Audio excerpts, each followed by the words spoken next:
Hi, it's Barbara at Imagine Soapworks, and in today's video I thought I would do something a little bit different.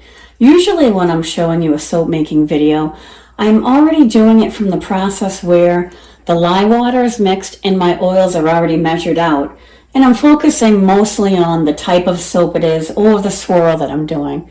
I thought today what would be good, especially for beginner soap makers, is the process of making the lye water. This could be a scary process, and I know this firsthand because this kind of held me back in the beginning of making soap on my own. Now this is for a cold process, soap making, and I'm just going to walk you through the process and give you a couple of my tips so it's not as intimidating as it could be.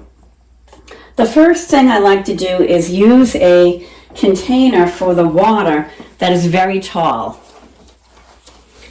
That allows the fumes to not come straight out at you when you mix it.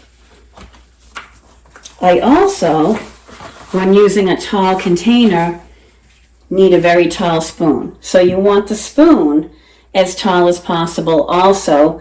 Of course, it needs to be taller than your container is. As you can see here, this one is pretty tall.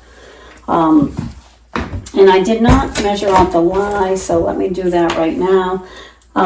The container you want to put it in has to be very, I'm going to screw up the name of it, but I think it's I'm not even going to say, but probably a number 5 plastic.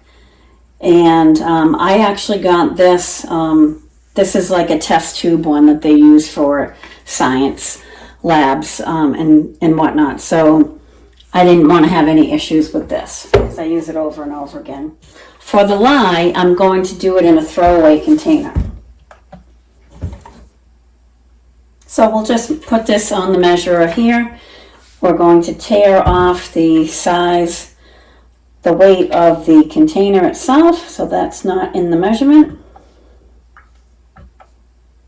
We'll tear that. And then this recipe calls for 4.5 ounces of lye. So right now, as you can see, I have my gloves on. I don't know if you can't really see me in the video, but I have my goggles on. I have a hairnet. I knew that was going to happen, so that just made it too much. So when this happens, you're just going to scoop it out with the spoon that you had right there. And we need to be at 4.52, and I'm just going to scoop out a little bit more. Just pick out these big chunks. Okay.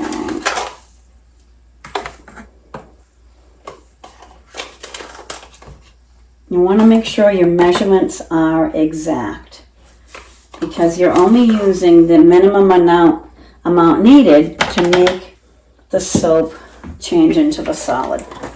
Okay, so I have my lye mixed out, and I already have my water measured. So I'm going to put on my mask in a minute, but I just want to walk you through the process, talking it through first before we go ahead and do it. I like to mix my lye near a window. As you can see right here, I have my window open. If I was in my studio, I'm in the kitchen right now, but if I was in the studio, I have a fan that's clipped onto the cabinets and it's turned right at the window, and I have that on, so any fumes that come would be pushed out the window. Don't get scared because this is not going to make a lot of fumes. However, if you're standing with your face over this, you will breathe in those fumes. So if you follow these tips, we won't be breathing in anything.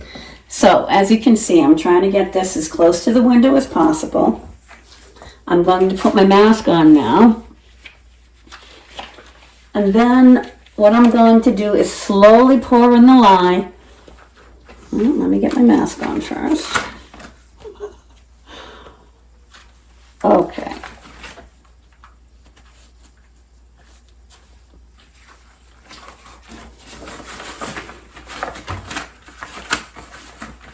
Okay, so we're going to pour the lye into the water.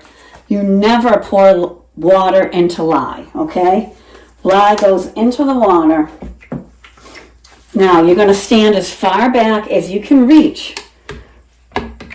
See how I'm not on top of this? I'm standing back, okay?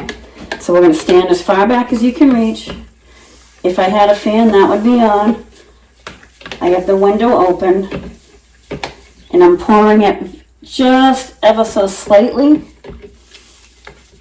and I'm stirring the entire time. If you pour it all in at once, of course it makes more fumes. And then as it dissolves, I stand as far away as my arm will reach. This is just my precautionary. And you can see the steam coming up on this already. So you do not want to get near that. It's very hot. And that's all there is to it. Now, with this spoon, we're not using it for anything else right now. So I'm going to put it right here on the paper towel and let it dry before I use it. Okay, so that's how you do it. So you have your lye solution already made. That obviously needs to cool way down. It's probably going to take a half an hour to an hour, if not a little bit longer, to cool that down to the temp that we want to use it for soaping. And so then we'll be back and we'll be making the oils later. But that's how you put the lye water together. Now you could make your lye water ahead of time so that when you are ready to make the soap, the lye water is already done and you don't have to have the cool down time. I usually like to do that, and I'll do 2 batches at once, have it cool overnight and make the soap in the morning, and then just do it at room temperature. Or right now I have some time to kill, I have other things I can do. I'll come back in a couple of hours and then I'll make the soap because this will be cooled down. I like to soap at room temperature so I have enough time to work with everything.